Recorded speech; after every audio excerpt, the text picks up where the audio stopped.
नमस्कार, आप सभी का स्वागत है। आप लोग देख रहे हैं इन्फो न्यूज। मैं हूँ आपके साथ चेतन और नजर डालते हैं आज की सुबह की बड़ी खबरों पर। खबर में आगे बढ़ने से पहले अगर आप लोग मेरे फेसबुक, यूट्यूब, इंस्टाग्राम या ट्विटर पर देख रहे हैं तो मुझे जल्दी से फॉलो और सब्सक्राइब कर लें।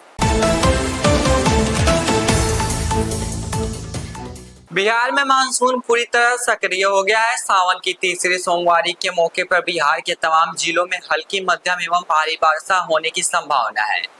वैसे बीते 48 घंटों में तेज हवा और बारिश के बाद जहां किसानों के खेतों में हरियाली आई है, वहीं आम शहरी लोगों को गर्मी से काफी राहत मिली है।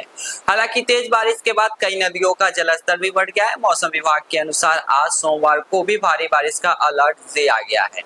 मौसम विभाग के अनुसार अगले जो 24 घंटे हैं उसमें बिहार के कई जिलों में भारी बारिश होने की संभावना है। जिन जिलों में भारी बारिश होने की संभावना है उनमें अररिया, किशनगंज, पूर्णिया, कैमूर, बक्सर और रोहतास शामिल है। मौसम विभाग के अनुसार माने तो सावन के तीसरे सोमवार यानी आज पूरे बिहार में बारिश होने की भी संभावना है।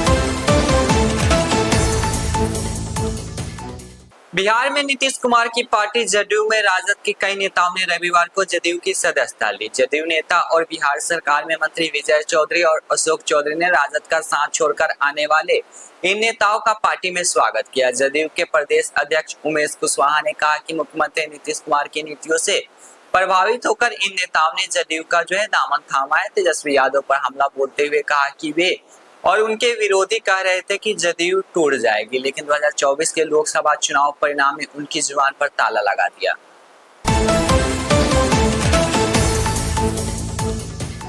बिहार के उप मुख्यमंत्री सह पथ निर्माण मंत्री विजय कुमार सिन्हा ने विभागीय पदाधिकारियों के साथ बैठक की। राज्य उच्च पथ एवं वृहद जिला पथ के अनुरक्षण को प्राथमिकता देने का निर्देश इन्होंने पदाधिकारियों को दिया। इस दौरान उन्होंने बिहार के इंजीनियरों और ठेकेदारों को चेतावनी देते हुए कहा कि किसी भी स्थिति में कार्य में कोताही बर्दाश्त नहीं की जाएगी, ऐसे लोगों पर कार्रवाई की जाएगी। कटिहार से दिल्ली जाने के क्रम में पूर्णिया सांसद पप्पू यादव कटिहार स्टेशन पर रुके, जहां उन्होंने मीडिया से बातचीत करते हुए एक बार फिर डॉक्टरों को चेतावनी देते हुए कहा कि अगर वे मरीज का शोषण करेंगे, महीने में 2 बार दिखाने पर ज्यादा फीस लेंगे तो वे बर्दाश्त नहीं करेंगे। सदन में भी उन्होंने इस सवाल को उठाया और रविवार को कटिहार में भी एक बार फिर डॉक्टरों को चेताया कि अगर उनका रवैया नहीं बदला तो सड़क से लेकर सदन तक आंदोलन करेंगे, चाहे उन्हें सुप्रीम कोर्ट तक जाना पड़े। डॉक्टरों के मनमाने रवैये और गरीबों का शोषण अगर डॉक्टर बंद नहीं करेंगे तो पप्पू यादव इन्हें सुधार देंगे।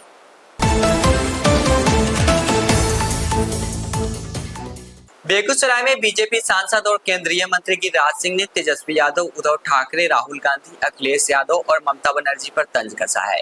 गिरिराज सिंह ने कहा कि ये लोग सनातन जो संस्कार है उसको मिट्टी में मिला रहे हैं, सनातन के खिलाफ एकजुट हो जाते हैं, लेकिन मुसलमान के मामले में इनकी जुबान तक नहीं खुलती है। अयोध्या में 12 साल की बच्ची से हुए गैंग रेप पर बोलते हुए केंद्रीय कपड़ा मंत्री, अयोध्या में जो घटना नाबालिग बेटी के साथ घटी उसे बोलने में भी पाप है। बिहार में आरक्षण का मामला तूल पकड़ने लगा है। नेता प्रतिपक्ष तेजस्वी यादव के बयान पर बिहार बीजेपी के प्रदेश अध्यक्ष दिलीप जायसवाल ने पलटवार किया है। उन्होंने कहा कि कुछ लोगों के पास कॉलेज की डिग्री तो नहीं है, लेकिन थ्योथोलॉजी की डिग्री जरूर ले ली है। ये डिग्री तेजस्वी यादव ने भी लिया है। ऐसे लोग विकास की बात नहीं करेंगे, सिर्फ लोगों को गुमराह करने की बात करते हैं। आरक्षण के बारे में तेजस्वी यादव को बोलने का कोई अधिकार नहीं है। नरेंद्र मोदी सरकार के मंत्री और बिहार की बेगूसराय से सांसद गिरिराज सिंह अपने ही संसदीय क्षेत्र में फंस गए। हालात यह हो गई कि मोदी के मंत्री को अपनी गाड़ी छोड़कर बाइक से निकलना पड़ा। गिरिराज सिंह एक कार्यक्रम में हिस्सा लेने बेगूसराय आए थे। बेगूसराय में एएनएम कर्मी अपनी अलग अलग मांगों को लेकर प्रदर्शन कर रहे थे। गिरिराज सिंह ने डाक बंगला रोड के पास एक शिलान्यास कार्यक्रम में पहुंचे थे। इसी दौरान कैंटीन चौक के पास केंद्रीय मंत्री के घेराव की कोशिश की गई, लेकिन जब केंद्रीय मंत्री का काफिला नहीं रुका तब दर्जनों एएनएम गर्ल्स स्कूल पहुंच गई।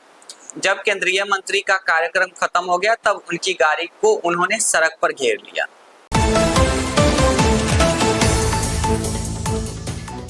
पटना पटना के बापू सभागार में जनसुराज की ओर से युवा संवाद का आयोजन किया गया। जनसुराज के संस्थापक और चुनावी रणनीतिकार प्रशांत किशोर ने कहा कि बिहार के लोग रोजी रोटी के लिए दूसरे प्रदेशों में पलायन करने को मजबूर है और यहाँ मौजूदा सरकार दूसरे प्रदेशी को लोगों को नौकरी देकर बिहारियों को बुर्बक बना रही है। उन्होंने कहा कि बिहार और देश की सरकारों ने बिहार को ना सुधरने वाला राज्य समझकर बिहारियों को अपनी किस्मत पर रोने के लिए छोड़ दिया है।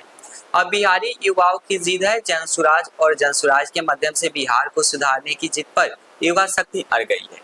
बिहार के युवाओं में बड़ी बेरोजगारी है और नौकरियां दूसरे प्रदेशों के लोग ले जा रहे हैं। बिहार में डेमोनलाइजेशन लागू किया जाना चाहिए ताकि बेरोजगारी का दंश झेल रहे बिहारी युवाओं को रोजगार मिल सके और पलायन कम हो सके।